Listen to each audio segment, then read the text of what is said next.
आप सभी को मेरा राम राम। गुड मॉर्निंग बोलो, गुड आफ्टरनून बोलो, क्या बोलूं समझ में नहीं आ रहा था, तो राम राम से शुरुआत कर रहा हूं। अगर आप बिजनेसमैन हो और बिजनेस रुका पड़ा है तो ये आज का टॉपिक सिर्फ आपके लिए है। बिजनेसमैन मेहनत तो बहुत कर रहा है पर बिजनेस में ग्रोथ नहीं हो रही। और ग्रोथ क्यों नहीं हो रही? क्योंकि बिजनेस फंसा है आपके माइंडसेट में। आज के वीडियो में मैं बताने वाला हूं 15 ऐसे माइंडसेट जिसकी वजह से आपका बिजनेस का ग्रोथ अटका पड़ा है। निर्मल बाबा की भाषा में बात करूं तो कृपा रुकी पड़ी है। वीडियो की शुरुआत करने से पहले एक लाइन याद रख लीजिएगा, माइंडसेट बदलोगे तो बिजनेस बदलेगा और माइंडसेट वही रहा तो बिजनेस अटका पड़ा रहेगा। पहला माइंडसेट, वर्किंग स्टाइल, सारे काम खुद करना। यह कुछ ऐसा होता है जहां पे राजपाल यादव बोलता है सारे काम मैं अच्छी तरह से करता हूं, मेरे को सब कुछ अच्छा आता है, और आप अपना काम कर रहे होते हो। कई बार एम्प्लॉय रखने के बाद भी कई बिजनेसमैन उनका काम खुद कर रहे होते हैं। यानी आप हो बिजनेसमैन, आपने एक आदमी रखा है और आप उस आदमी के अंडर में खड़े होकर काम कर रहे हो उसका। तो आपको ध्यान रखना है, सीखना क्या है, वर्क डेलीगेट करना। कैसे डेलीगेट करोगे, कैसे उसको मॉनिटर करोगे और कैसे उससे बेहतरीन काम निकलवाओगे। याद रखिएगा, अपने बिजनेस के नौकर नहीं बनना है, अपने बिजनेस का मालिक बनना है। टीम को हायर किया, उसको वर्क डेलीगेट किया, उसको मॉनिटर किया, वहां पे प्रोसेस सेट किया। ये साइकिल सेट करना ही एक अच्छा बिजनेस की निशानी है। माइंडसेट नंबर 2, एम्प्लॉय भरोसे के लायक नहीं है, राइट एम्प्लॉय मिलते नहीं है, एम्प्लॉय आजकल काम के नहीं है। एम्प्लॉय जो आ रहे हैं वो काम नहीं कर रहे हैं, जो काम कर रहे हैं वो चले जाते हैं और जो टिके हुए हैं वो सरदर्द बने हुए हैं। ये एक आपका खुद का माइंडसेट है, ये आपकी स्किल सेट की कमी है, आपके नॉलेज सेट की कमी है। याद रखिएगा, कभी भी राइट परफेक्ट एम्प्लॉय नाम का कोई चीज होता ही नहीं है। आपको एक ढंग का आदमी ढूंढना होता है और उसको अपने बिजनेस के हिसाब से, अपने बिजनेस के काम के हिसाब से ढालना होता है, ट्रेन करना होता है, उसको स्किल एनहांसमेंट करना होता है, उसको नॉलेज देना होता है। तो करना क्या है, राइट एम्प्लॉय ढूंढने के लिए राइट एम्प्लॉय ढूंढने का तरीका सीखे। जब तक आपको ही नहीं मालूम कि मैं एम्प्लॉय कैसे हायर करूं, क्या प्रोसेस होनी चाहिए, आपको राइट आदमी कभी मिलेगा नहीं। अभी मैं बोलता हूं कि आप अपने बिल्डिंग में बैठे बैठे हीरे ढूंढिए, पता ही नहीं हीरे कहां पे मिलते हैं, खान कहां पे होती है, कैसा पत्थर हीरा होता है। कई बार ऐसा होगा कि वो हीरा आपके सामने पड़ा है, आपने पत्थर समझ के फेंक दिया होगा। तो ये आपका माइंडसेट है जो आपको आपके बिजनेस में हीरा या हीरो ढूंढने से रोकता है। तो करना क्या है, हायरिंग की प्रोसेस को सेट करें, हायरिंग सीखे, किस तरह से लोगों को ढूंढा जाता है, कहां से ढूंढा जाता है, कैसे इंटरव्यू में टटोला जाता है, और फिर राइट हायरिंग करके राइट टीम बनाइए। याद रखिएगा कि आप उसको राइट सिस्टम दोगे, राइट ट्रेनिंग दोगे, तभी जाके वो आपकी असेट बनेंगे। आपने ऐसे ही उठा के ला दिया है और ये काम कर, वो काम कर, वो काम कर, ये काम कर, तो वो कभी स्मार्ट वर्कर नहीं बन पाएगा, एक गधा बन के आपके बिजनेस में रहेगा। और गधा कभी शेर बन के मार्केट में शिकार नहीं कर सकता है। थर्ड माइंडसेट है ट्रेनिंग। सर ट्रेनिंग से कोई फायदा नहीं होता है, मैंने ट्रेनिंग करवा के देख लिया है, वहां पे कोई फायदा नहीं हुआ। या मैं खुद जब एक कंपनी में एम्प्लॉय था, वो ट्रेनिंग का कोई मतलब नहीं था, हम लोग जाते थे, बैठते थे और एंजॉय करते थे, वापिस आ जाते थे। पर आपको ध्यान में रखना है, वो ट्रेनिंग के कुछ वर्ड थे जिसने आपको अपने बिजनेस के लिए तैयार किया है। आज वही ट्रेनिंग का कुछ ना कुछ इस्तेमाल करके आप अपना बिजनेस चला रहे हो, और आपके जो एम्प्लॉय आपके साथ में काम कर रहे हैं उनको तो कुछ भी मालूम भी नहीं है। क्या होगा फिर? तो आपको ये ध्यान में रखना पड़ेगा कि ट्रेनिंग का एक बजट निकाल के आपके एम्प्लॉय को ट्रेन करना पड़ेगा। क्यों? क्योंकि जैसी कंपिटेंसी होगी वैसी ही डिलीवरी होगी। आपका वीक एम्प्लॉय बड़े और अच्छे रिजल्ट कभी नहीं दे सकता है। आपके एम्प्लॉय का छोटा माइंडसेट आपके बिजनेस को बड़ा करने के लिए सबसे बड़ा हर्डल बन जाता है। और सबसे ज्यादा जरूरी आपकी खुद की ट्रेनिंग की है। कैसे मैन पावर को हैंडल करना है, कैसे उनको मोटिवेट करना है, सेल्स की साइकिल क्या रहेगी, क्या टैग आपके पास होना चाहिए, क्या मार्केटिंग के तरीके होने चाहिए, ये सारी भी ट्रेनिंग आपको खुद को भी लेनी चाहिए। याद रखिएगा, ट्रेनिंग एक खर्चा नहीं, एक इन्वेस्टमेंट है। राइट ट्रेनिंग राइट टाइम पे दी जाती है, एम्प्लॉय भी मार्केट के अंदर में हल्ला मचा के आपके लिए बढ़िया रिजल्ट ला सकता है। एक वीक आर्मी आपको कभी भी बड़ी जीत नहीं दे सकती है। जो तुक्के से लग गया है वही आपको मिला है, तरीके से नहीं मिल रहा है। तो आपको ध्यान में रखना है, ट्रेनिंग के अंदर में एक प्रॉपर इन्वेस्टमेंट करना ही पड़ेगा। और ऐसे ही अगर आप अपनी कंपनी में ट्रेनिंग देना चाहते हो, आप अपने एम्प्लॉय को एम्पावर करना चाहते हो, या आप खुद बिजनेस सीखना चाहते हो, तो हमें कांटेक्ट करिए। डिस्क्रिप्शन के अंदर में हमारा कांटेक्ट डिटेल है। मिलते हैं, बात करते हैं कैसे हम आपके बिजनेस में ग्रोथ पार्टनर बनके आपके बिजनेस का ग्रोथ दिला सकते हैं, उसके बारे में बात करेंगे। Mindset number 4, marketing. सर हमारा माउथ पब्लिसिटी से धंधा चल जाता है, हमको ये जरूरत ही नहीं है। मेरे एक रिलेटिव है, जो पिछले 3-4 साल से 8-10 करोड़ के बिजनेस में फंसे पड़े हैं। वो बोल रहा है कि बिजनेस अच्छा चल रहा है। पहले ये 8-10 करोड़ उनको बहुत अच्छे लग रहे थे और अभी क्या तकलीफ हो गई है यार, 4 साल से बिजनेस अटका पड़ा है, इससे ज्यादा जा ही नहीं रहा। तो मैंने उनको एक ही बोला, आपके लीड जनरेशन के तरीके क्या हैं? तो उन्होंने बताया, मेरे कस्टमर ही मेरे को रेकमेंड करते हैं और मेरे कस्टमर ही मेरे को माउथ पब्लिसिटी से नया धंधा लाके देते हैं। तब मैंने कहा, ये आपका लीड जनरेशन का एक तरीका हो गया, उसके अलावा क्या क्या तरीके हैं? उसके अलावा आप कहां से अलग अलग जगह से ला सकते हो? और तब हमने एक रिलेशनशिप की टीम बनाई जिसका काम था मार्केट में जाके लीड जनरेट करने का। और यहाँ पे हमने, क्योंकि उनका B2B का बहुत बढ़िया बिजनेस था, तो पहली शुरुआत की उनके ही बिल्डिंग के अंदर में। करीबन 17 माल की बिल्डिंग, हर फ्लोर पे 10 बिजनेसमैन, 150 ऑफिसेस अवेलेबल थी जो उनके बिजनेस के लिए परफेक्ट थी। वहां पे हमारा आदमी जाता है, लोगों को मिल के आता है, हमारे बिजनेस के बारे में बताता है और उसी जगह से, उसी बिल्डिंग से उनको 10 बड़े बिजनेस मिले वहां से, जिसकी वैल्यू हुई तकरीबन 3 करोड़ से ज्यादा की। और फिर उसके बाद आजू बाजू में जितनी भी कमर्शियल बिल्डिंग थी, वहां पे वो लड़का जाता है, रिलेशनशिप कॉल करता है, बिजनेस के अवेयरनेस करता है, लीड जनरेट कर रहा है और अच्छा खासा बिजनेस आता है। तो आप समझिए कि ये बिजनेस का एक तरीका हो गया। तो आप समझिए ये लीड जनरेशन का एक तरीका हो गया, जिससे आपने बड़े से बड़े नए कॉन्टेक्ट खड़े किए और वहां से आपने बिजनेस को अक्वायर किया। याद रखिएगा, एक आम आदमी दिन में 4,000 से लेकर 10,000 मार्केटिंग के कैंपेन के थ्रू जाता है। वो मोबाइल से, टीवी से, लैपटॉप से, टी शर्ट से, व्हीकल के ऊपर कुछ लिखा हुआ है उससे, होर्डिंग से, लिफलेट से, अखबार से, प्रिंट मीडिया से, कई अलग अलग जगहों से उसके ऊपर बॉम्बार्डिंग होती है। इस बॉम्बार्डिंग के बीच में अगर आप मार्केटिंग कर ही नहीं रहे हो तो बिजनेस का क्या हाल होगा? तो यहां पे एक समझना पड़ेगा, एक तो मार्केटिंग की भरमार चल रही है, आप नहीं कर रहे हो, आपके कंपटीटर कर रहे हैं और आप अभी शांत बैठे हो। यहां पे भी आपको काम करना पड़ेगा। आपको कुछ मार्केटिंग के तरीके इस्तेमाल करने पड़ेंगे, कुछ ब्रांडिंग के तरीके इस्तेमाल करने पड़ेंगे, कुछ नेटवर्किंग के तरीके इस्तेमाल करने पड़ेंगे, जिससे आपकी मार्केट में ब्रांड वैल्यू खड़ी हो, आपका नाम बड़ा हो और आपके पास धंधा भी आए। अगर आप कंफ्यूज हो कि मैं मार्केटिंग करना चाहता हूं पर कैसे करूं, क्या बजट होना चाहिए, कौन सा राइट तरीका है, किस तरह से इस्तेमाल किया जाए, किस तरह से स्टेप बाय स्टेप मैं अपने बिजनेस की मार्केटिंग की स्ट्रेटजी डिजाइन करूं, तो उसके लिए हमें कनेक्ट करिए। हमारा तकरीबन 20 साल से ज्यादा का अनुभव है HR, सेल्स, मार्केटिंग और IT के अंदर में कंसल्टिंग करने का। Point number 5, technology. Yes, technology का इस्तेमाल करने से डरना। सर ये सब चीजें हमारे काम की नहीं है, हमारे बिजनेस में लोग ये सब इस्तेमाल नहीं कर सकते हैं। सर मेरे एम्प्लॉय ऐसे हैं नहीं, वो तो घबराते हैं सारी चीजों को, मैंने पहले ये सब करके रखा था, कुछ काम में नहीं आया। यही डर आपके बिजनेस को बड़ा होने से रोकता है। आप सोचिए कि गूगल है, माइक्रोसॉफ्ट है, सैप है, ये ERP की इतनी सारी कंपनियां, इनको धंधा कौन दे रहा है? इनको धंधा दे रहा है रिलायंस, इनको धंधा दे रहा है अदानी, इनको धंधा दे रहा है गोदरेज, इनको धंधा दे रहा है अलग अलग बड़े बड़े बिजनेसमैन। आप जितने टेक्नोलॉजी से डरोगे उतना ही आप अपने बिजनेस को 20वीं सदी से 19वीं और 19वीं सदी से 17वीं सदी की तरफ ले जा रहे हो। आपके जो एम्प्लॉय टेक्नोलॉजी से डर रहे हैं, उनको टेक्नोलॉजी की ट्रेनिंग दीजिए, टेक्नोलॉजी का इंपॉर्टेंस समझाइए और उनको यूज करने के लिए मोटिवेट करिए। और तो भी अगर वो रोड़ा बने रहे तो उनको रिप्लेस कर लिए, क्योंकि बिजनेस आपका है, आपके एम्प्लॉय का नहीं है। एम्प्लॉय आज है, कल नहीं है। बिजनेस आपका है, आपको आज रखना है, कल भी रखना है, परसों भी रखना है। तो टेक्नोलॉजी से डरे मत। अब टेक्नोलॉजी में क्या हो सकता है, आप अपने बिजनेस को कैसे ऑटोमेशन में डाल सकते हो, ये समझना जरूरी है। क्या आपको CRM की जरूरत है, क्या ERP की जरूरत है, एग्जैक्टली क्या कस्टमाइज ERP की जरूरत है, क्या आपको E-com की जरूरत है, क्या आपको M-com की जरूरत है, किस तरह से आप अपने बिजनेस को मार्केट में पहुंचाते हैं, लोगों को ट्रैक करते हैं, कैसे आप अपने इन्वेंट्री को मैनेज करते हैं, कैसे आप अपनी लीड को मैनेज कर रहे हैं, ये अपने आप में एक बहुत बड़ा साइंस है। अगर यही सारी चीजें मैन्युअली करते रहेंगे तो खत्म हो जाएंगे। अगर राइट आपने ऑटोमेशन किया हुआ है तो आपका बिजनेस फास्ट हो जाएगा, स्मूथ हो जाएगा और सबसे इंपॉर्टेंट, आपको डेटा के पैटर्न मिलेंगे। आपको पता चलेगा कि आपके बिजनेस में युद्ध कहां पे लड़े जा रहे हैं, आपका बिजनेस कौन से डायरेक्शन पे जा रहा है। आपको अपने टेक्नोलॉजी के थ्रू आपको एक पैटर्न पता चलती है और ये पैटर्न से आप आने वाले 2 साल, 3 साल, 4 साल, 5 साल के बिजनेस के डिसीजन अभी ले सकते हो। पर आपको आपके बिजनेस के बारे में मालूम नहीं है, आपके पास राइट डेटा ही नहीं है, आपको ऑन टाइम डेटा आपके पास नहीं है, आप डिसीजन क्या लोगे?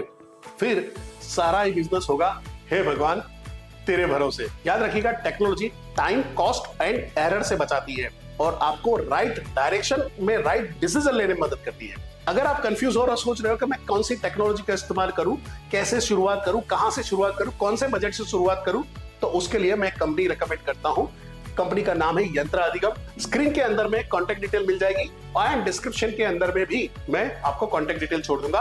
एक बार कनेक्ट करिएगा, बातचीत करिएगा, कंसल्टिंग लीजिएगा, आपको राइट डायरेक्शन मिल जाएगा। पॉइंट नंबर 6, ये है प्रॉफिट वर्सेस ग्रोथ। प्रॉफिट के बारे में सोचना पर ग्रोथ के बारे में नहीं सोचना, यानी माल माल माल चाहिए पर ग्रोथ नहीं चाहिए।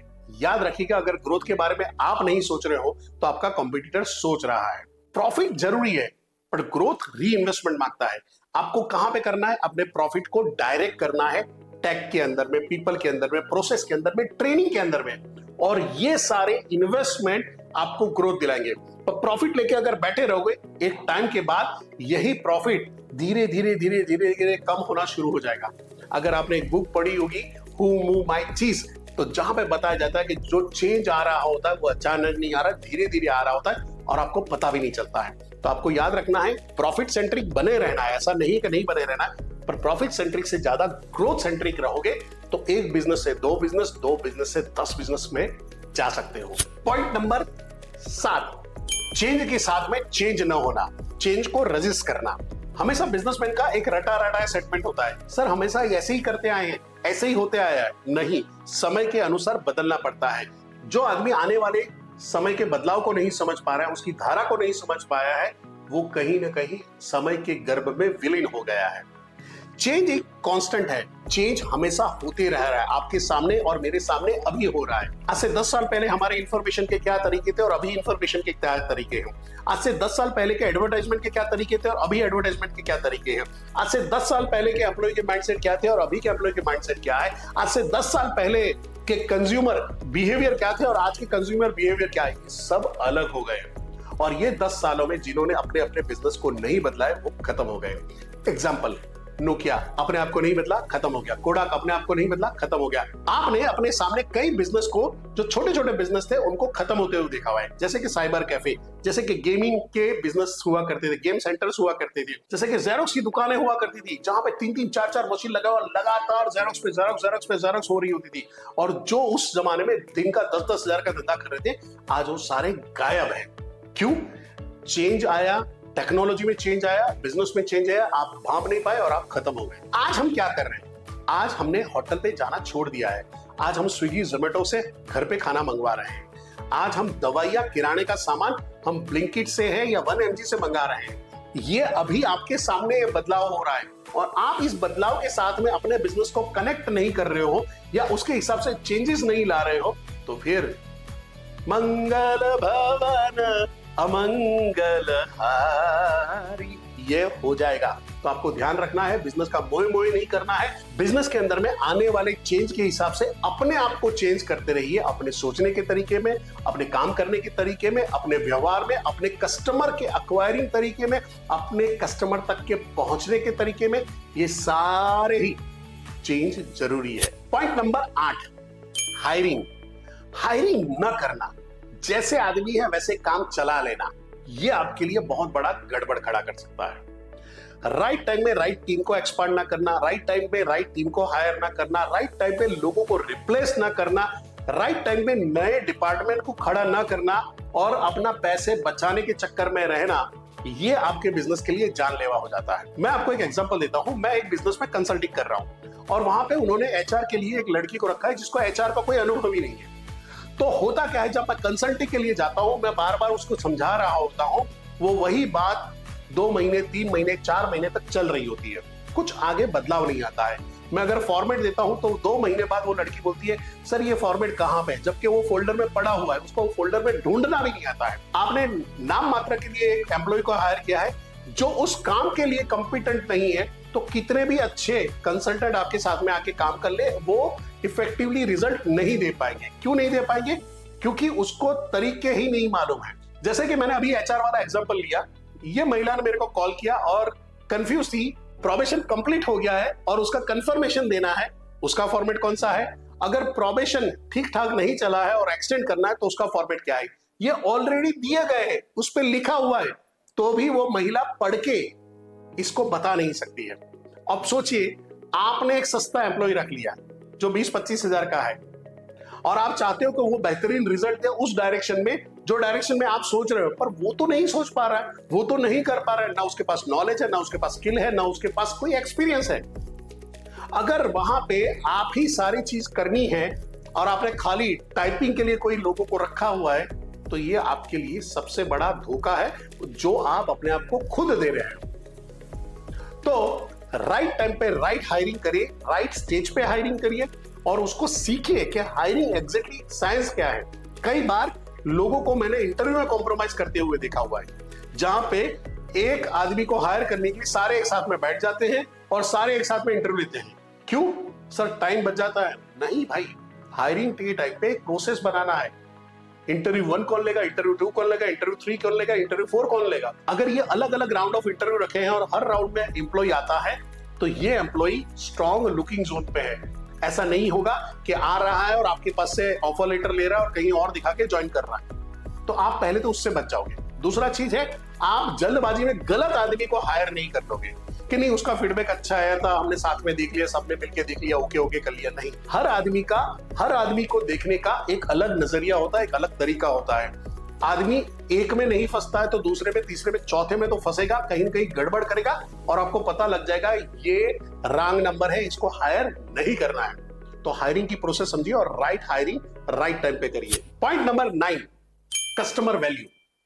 कस्टमर सस्ती चीज ही मांगता है नहीं, आज का जमाना बदल गया है। आज के दौर में कस्टमर को सस्ती चीज से ज्यादा ऐसी चीज चाहिए जो उसके स्टेटस को बढ़ाए, उसकी सोशल इमेज में 4 चांद लगाए।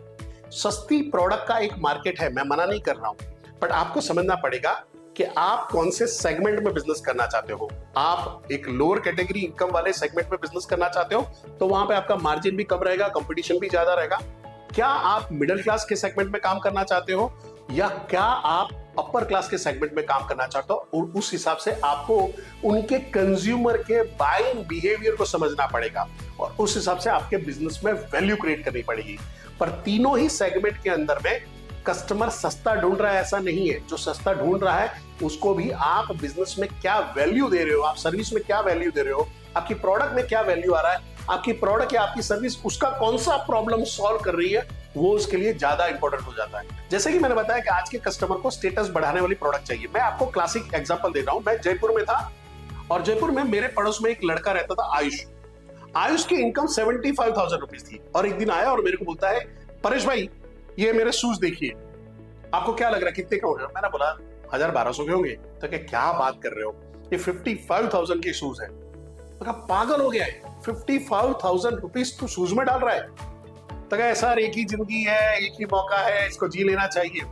बट वो शूज जिंदगी जीने के लिए, मौके के लिए नहीं ढूंढ रहा। वो शूज पहन के वहां पे ऑफिस जाना चाहता है, वो अपने सर्कल में दिखाना चाहता है, देखो मैं कितना सक्सेसफुल हूं, मैं 45,000, 50,000, 55,000 का मैं शूज पहन के घूम सकता हूं। और इससे वो साइकोलॉजिकली अपने स्टेटस को एक लेवल अप समझता है। अब ये आपको बेवकूफी लग रही होगी, बट इसी के उसमें सारी प्रीमियम और ब्रांडिंग वाली प्रोडक्ट है बिके जा रही है, क्योंकि उन्होंने जेन जी को टैप करना शुरू कर दिया है। क्योंकि जेन जी पैसे बचाने से ज्यादा उड़ाने में बिलीव कर रही है। तो आपका आने वाला कंज्यूमर यही जनरेशन है जो पैसे उड़ा रही है। तो ऐसी प्रोडक्ट क्यों नहीं बनाते हो जो पैसे उड़ा के स्टेटस की तरफ उनको सोचने पे मजबूर कर दे। यहीं पे छिपा है आपके बिजनेस का सबसे बड़ा खजाना। तो आप क्या कर रहे हो, कस्टमर वैल्यू समझ रहे हो कि कस्टमर कहां जा रहा है, वो क्या वैल्यू चाह रहा है, उसका माइंडसेट क्या है, उसका परसेप्शन क्या है।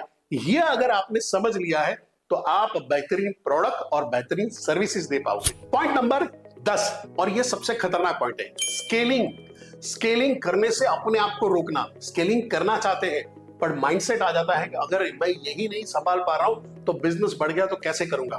पर आप यही क्यों नहीं संभाल पा रहे हो, रीजन समझते हैं। क्योंकि आपका अनुभव कम है, आपके पास प्रोसेस नहीं है, आपके पास ट्रेंड लोग नहीं है, आपके पास टेक्नोलॉजी नहीं है। तो ये सारी चीजें अगर आप ठीक करते हो तो बिजनेस आराम से स्केल किया जा सकता है। बिजनेस स्केलिंग अपने आप में एक बहुत बड़ा सब्जेक्ट है जिसके लिए मैं एक बड़ा सा वीडियो बनाऊंगा, बट अभी सिंपल बता देता हूं आपको करना क्या है। पहला, अपने माइंडसेट को चेंज करना है। दूसरा, अपने कंपनी में प्रोसेस लाना है। तीसरा, अपने आप को ट्रेन करना है। चौथा, राइट पीपल हायर करना है। और पांचवा, आपके यहां पे टेक्नोलॉजिया यानी टेक्नोलॉजी का सही इस्तेमाल करना है। राइट टेक्नोलॉजी अपनी ऑर्गेनाइजेशन में इंट्रोड्यूस करनी है। याद रखिएगा, अगर स्केलिंग नहीं करोगे तो तकलीफ में रहोगे। कैसे? याद करिए पुराने जमाने के वो राजा जिन्होंने अपने राज्यों की सीमाओं को संभाल के रखा था और विस्तारवाद में नहीं गए थे, वो खत्म हो गए क्योंकि उनके आजू बाजू के राजा अटैक कर रहे थे, वो जमीनें हथिया रहे थे, वो किलों पे कब्जा कर रहे थे। पर जिन राजाओं ने अपने आप को विस्तारवाद में रखा है, उन्होंने बड़े साम्राज्य खड़ा किया है। जैसे कि शिवाजी महाराज, जिन्होंने एक किले से दो किले से 400 प्लस किलों पे कब्जा किया था। और उसके बाद उनकी जनरेशन में आगे बढ़ के मराठाओं ने पूरे भारत में भगवा फैला दिया था। पर अगर आप अपने बिजनेस में भगवा नहीं फैला रहे हो तो गड़बड़ कर रहे हो। क्यों? क्योंकि आपका कंपटीटर तो ये करने वाला है, वो अभी प्लानिंग कर रहा है, वो अभी ऐसे कुछ वीडियो देख रहा है, वो अभी ऐसी कोई ट्रेनिंग अटेंड करने वाला है जिससे वो अपने बिजनेस को स्केल करेगा। आप सोच रहे होगे उस टाइम के वो पीपल, प्रोसेस और टेक्नोलॉजी का इस्तेमाल करेगा और अपने बिजनेस को स्केलिंग की तरफ आगे ले जाएगा। पॉइंट नंबर 11वां पॉइंट है फाइनेंस। फाइनेंस के साइंस को ना समझना। आपको यह समझना पड़ेगा कब आपको लोन लेना है, कब आपको इन्वेस्टमेंट उठाना है, कब आपको आईपीओ लाना है। इसका एक साइंस है। अगर ये साइंस को समझ लिया, आपके लिए बिजनेस करना बहुत आसान हो जाता है। इस साइंस को समझने के बाद दिल्ली के एक 2 व्हीलर बेचने वाले शोरूम ने अपने आईपीओ ला दिया और अपना आईपीओ से कुछ 2,500 करोड़ रुपए इकट्ठा कर लिए। और ये अगर आप खुद कर पाते हो तो ये आपके लिए बड़ा साइंस आ जाता है। यानी फाइनेंस के इस गेम को समझे। आप मदद ले एक अच्छे फाइनेंशियल प्लानर को, एक प्रॉपर सीए को, एक जो लोन एडवाइजरिंग का काम करता है उसको समझे, एक जो फंड रेजिंग का काम करता है उनके साथ में बैठे, उनके साइंस को समझे, उनकी कंसल्टिंग ले। एक आईपीओ कैसे ला रहा है उसके साइंस को समझे, उनके साथ में बैठे, उनके साथ में मीटिंग करे, उस साइंस को समझे, उनकी सलाह ले। इससे फायदा क्या हो जाता है, आपको फाइनेंस का इस गेम को समझ में आना शुरू हो जाता है। जब फाइनेंस की बात कर रहे हैं तो एक दूसरा प्रॉब्लम आ रहा है, सर मार्जिन ही कम है, उधारी बहुत ज्यादा है, पैसे रिकवर करने बाकी है। ये शुरुआत कैसे हुई? तो आज से 10 साल पहले, 12 साल पहले तक सब कुछ ठीक ठाक चल रहा था। अब होता क्या है, एक बिजनेसमैन मार्केट में आता है, सोचता है ये सारे लोग जो 60-70% मार्केट में मार्जिन रख के बिजनेस कर रहे हैं, मैं ये मार्केट को तोड़ता हूं, मैं 50% के मार्जिन में धंधा करूंगा, भले 10-20 रुपया कम कमाएंगे तो चलेगा। अब फिर उसके बाद कोई दूसरा आया, वो बोलता है ये 50 में कर रहा है, मैं 40 में करूंगा। वो 40 में आया, मैं 30 में करूंगा। ये करते करते आप ही ने अपने मार्जिन को कम कर दिया है। कंपटीशन के बिजनेस को तोड़ने के चक्कर में, कस्टमर को अक्वायर करने के चक्कर में, बिजनेस को डिसरप्ट करने के चक्कर में आपने बिजनेस एक बार तो हाथ में ले लिया, पर फिर आपने गले में फिनांस नाम की एक हड्डी भी फंसा ली। क्यों? कि अभी मार्जिन कम हो रहा है और उधारी सामने ज्यादा देनी पड़ रही है। अब आप 20-30% के ऊपर तो मार्जिन रखे बगैर तो धंधा कर नहीं सकते हो। अब आपने मार्जिन कम कर दिया है, सामने आपके पास ऑप्शन नहीं है, तो आप क्या करोगे कि भाई 30 दिन के बदले 60 दिन और 60 दिन के बदले 90 दिन के बाद पैसा दे देना। और यही साइकिल में आप फंसे पड़े हो। तो याद रखिएगा, बिजनेस के अंदर में आपको ध्यान रखना है अपने फाइनेंस की साइकिल को। अगर फाइनेंस की साइकिल और वर्किंग कैपिटल की साइकिल आप दोनों नहीं समझ पा रहे हो तो आप अपने बिजनेस को डुबा रहे हो। पॉइंट नंबर 12 नंबर का पॉइंट सबसे इंपॉर्टेंट पॉइंट में आ जाता है, जहां पे आता है प्लानिंग। लोग प्लानिंग करते ही नहीं है। सर प्लानिंग की इतनी जरूरत नहीं है, बट प्लानिंग हर बिजनेस के ग्रोथ की नींव है। ऐसा कहा जाता है, plan doesn't fail, we fail to plan. यानी प्लान कभी फेल नहीं होते हैं, हम प्लानिंग करने में फेल हो जाते हैं। और यहां पे आपको ध्यान रखना पड़ेगा कि आज का जमाना वो जमाना नहीं है जहां पे आपने एक सेठ जी या लाला की तरह दुकान खोल ली, कस्टमर आता रहेगा और आप अपने बिजनेस को चलाते रहोगे। आज का बिजनेस है स्ट्रेटेजी का, आज का बिजनेस है ब्रांडिंग का, आज का बिजनेस है मार्केट में छा जाने का। हर चीज का प्लानिंग जरूरी है। प्रोडक्ट बनाने से लेके प्रोडक्ट बेचने तक का, एम्प्लॉय हायर करने से लेके टेक्नोलॉजी लाने तक का, प्रोसेस सेट करने का, हर चीज का प्लानिंग जरूरी है। अगर वो प्लानिंग करना आपको सीख लिया है या आपने बिजनेस में ऐसे लोगों को हायर कर लिया जिनको प्लानिंग करना आता है, आपका काम हो गया। आपको हर चीज आनी जरूरी नहीं है, बट आपको अलग अलग चीज जानने वाले लोग अगर इकट्ठा करने भी आ जाते हैं तो आपका काम हो जाता है। आपने रिसेंटली ऑपरेशन सिंदूर देखा था। ऑपरेशन सिंदूर को ऐसे ही तो नहीं हो गया था, मोदी जी बोला जाओ पाकिस्तान पे चढ़ाई कर दो और लोग बोले हर हर महादेव करके जाके बम डाल के आ गए। नहीं, उन्होंने हर चीज को कैलकुलेट किया था। क्या क्या कैलकुलेट किया था कि भाई कहां पे बम डालने हैं, कौन सी प्रिसीजन मात्रा में बम डालने हैं, कौन कौन सी जगह पे चलेगा, डे 1 पे क्या होगा, डे 2 पे क्या होगा, डे 3 पे क्या होगा, अगर पाकिस्तान ने रिटेलिएट किया तो क्या करेंगे, पाकिस्तान ने एयरफोर्स भेजी तो क्या करेंगे, पाकिस्तान ने मिसाइल डाली तो क्या करेंगे। और जिसकी वजह से आप देखोगे ये ऑपरेशन 100% सक्सेसफुल रहा। हालांकि पाकिस्तानी इस बात से इग्नोर करते हैं, चलता है, तुम्हारी वॉर में तुम जीते, असली में हम जीते। आपको ये भी ध्यान में रखना, अगर ये प्लानिंग नहीं हुई होती तो क्या होता। पाकिस्तान के इतने सारे ड्रोन भेजने के बाद भी, पाकिस्तान ने इतनी सारी मिसाइल छोड़ने के बाद भी एक भी मिसाइल भारत की भूमि को टच भी नहीं कर पाई, सारी हवा में मार गिराई गई। क्यों? क्योंकि हमने राइट टाइम पे right technology, right trained field force और राइट प्रोसेस को सेट किया था और राइट प्लानिंग के साथ में हमने उन पे अटैक किया था। ये सारी चीजें बिजनेस में भी लागू पड़ती है। पॉइंट नंबर 13 जो आपके दिमाग का सरदर्द भी बना हुआ है, दिमाग का दही कर देता है, वो है कंपटीशन। सर मार्केट में कंपटीशन बहुत ज्यादा है, पर आप भी तो किसी के कंपटीटर हो। आपको यह देखना है कि आपकी प्रोडक्ट या आपकी सर्विस मार्केट में ऐसा क्या दे रही है जो अभी आपके कंपटीटर नहीं दे रहे, या आपके कंपटीटर देने के बारे में सोच भी नहीं रहे। अगर आप वो गैप कंप्लीट कर लेते हो, आपके लिए फायदा हो जाता है। और बस करना क्या है, आपको ढोल बजाना है, नगारे बजाने हैं कि मेरे प्रोडक्ट को यूज करने का ये फायदा है, मेरी प्रोडक्ट को यूज करने का ये बेनिफिट है, मेरी सर्विस से आपको ये फायदा मिलेगा, मेरी सर्विस से आपको ये एडवांटेज मिलेगा। इससे आप अपने कंपटीशन को किल कर सकते हो।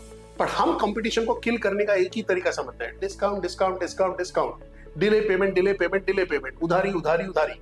ये गड़बड़ आपको मार देती है। प्रॉब्लम ये नहीं है कि कंपटीशन है, प्रॉब्लम ये है कि मैं कंपटीशन को हैंडल कैसे करूं और इस कंपटीशन की लड़ाई में कैसे टिका रहूं। तो इसका एक साइंस है, तो इस साइंस को समझें और कंपटीशन से 2 स्टेप बिजनेस में आगे रहें। कंपटीशन से डरने की जरूरत नहीं है, कंपटीटर तो आपके बिजनेस को फैलाने में मदद करता है। कैसे? इसके लिए एक मैं विस्तार पूर्वक वीडियो बनाऊंगा, जो ध्यान से देखिएगा। और अभी तक अगर आपने ये वीडियो देख लिया तो यार लाइक शेयर और सब्सक्राइब का बटन दबा दो, शर्माने की कोई जरूरत नहीं है। Point number 14 management style. कई बार होता क्या है, हमको फैमिली बिजनेस की आदत पड़ चुकी होती है, या हमारे बिजनेस में हमने फैमिली मेंबर को रख लिया होता है और हम अपने बिजनेस को फैमिली की तरह चला रहे होते हैं। हम एम्प्लॉय को फैमिली की तरह संभाल के रखे, अलग बात है, फैमिली को ही बिजनेस में डाल दिया है और हम एक्सपेक्ट कर रहे हैं कि जिनकी कंपिटेंसी नहीं है, जिनको मार्केटिंग का नॉलेज नहीं है, जिनको ब्रांडिंग का नॉलेज नहीं है, जिनको सेल्स करना नहीं आता है, वो सारे लोग इकट्ठा होकर आपका बिजनेस आगे बढ़ा दें। नहीं नहीं नहीं, गलतफहमी है ये। अभी आप बिजनेस का ग्रोथ देख रहे हो या अभी बिजनेस के अंदर में आप अपने आप को आगे बढ़ते देख रहे हो, वो सिर्फ आप अपनी वजह से हो।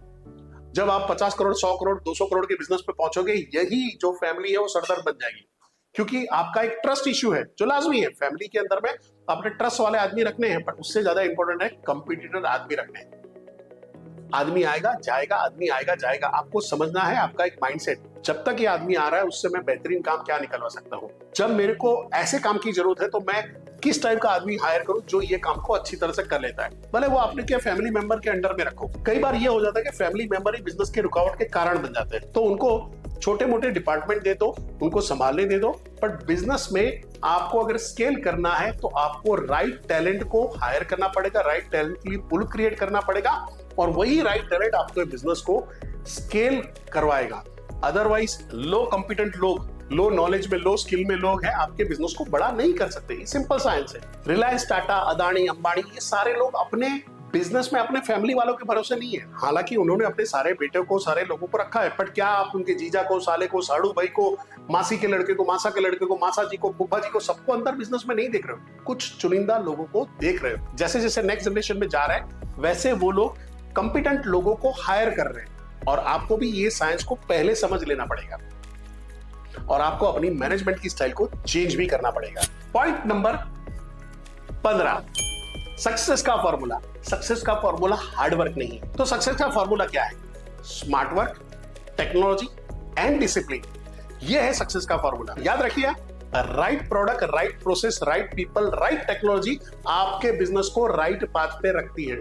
आपका राइट नॉलेज, आपके राइट स्किल आपको बिजनेस में आगे बढ़ाने में मदद करते हैं। कितने सारे राइट हो गए, तो ये समझ लीजिए ये वीडियो भी एकदम राइट वीडियो है आपके लिए। याद रखिएगा, बिजनेस तरीकों से चलता है, तुक्कों से नहीं चलता है। और बिजनेस में सक्सेस लगातार अपने आप को नॉलेज और स्किल के इन्हांसमेंट से आता है। आप लगातार सीखते रहते हो, आप अपनी लर्निंग को इंप्लीमेंट करते हो, आप फेल होते हो, आप पास होते हो, आप आगे बढ़ते हो, फिर से कुछ नई साइकिल आती है और ये साइकिल हमेशा बनी रहती है। अगर आप अपनी लर्निंग से दूर भागोगे, आप अपनी स्किल इन्हांसमेंट से दूर भागोगे, आपने ये जो पहले 15 चीजें देखी उससे दूर भागोगे, तो आपका बिजनेस जैसा है वैसा ही रहेगा और आने वाले टाइम के अंदर में ये संभावना है, भगवान ना करे, वो धीरे धीरे धीरे धीरे नीचे भी जाएगा। क्यों?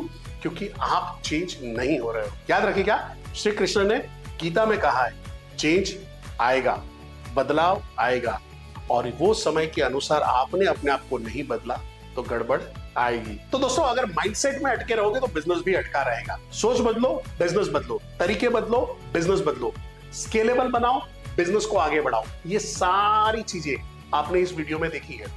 तो अभी मेरा एक सवाल है, आप कौन से माइंडसेट को बदलना चाहते हो? आप इस वीडियो के कमेंट में डाल दीजिए। और वीडियो सही में आपको वैल्यूएबल लगा है, अच्छा लगा है, तो थोड़ा सा लाइक, शेयर और सब्सक्राइब का बटन दबा दीजिए, क्योंकि हमने देखा है 70% लोग जो हमारे वीडियो देख रहे हैं अभी भी सब्सक्राइबर नहीं है। तो भाई, सब्सक्राइबर बनने में शर्म मत करिए, क्योंकि हम आपके लिए लेके आते हैं बेहतरीन से बेहतरीन ऐसे वीडियो जो आपके स्किल, नॉलेज, सोचने के तरीके में बदलाव लाता है और बिजनेस में आपको बिजनेस का धाकड़ बनाएगा। तो with that, thank you very much. ऐसे ही हमारे चैनल पे आते रहिए, वीडियो को लाइक करते रहिए, शेयर करते रहिए, सब्सक्राइब करते रहिए। विद दैट, जय हिंद, भारत माता की जय।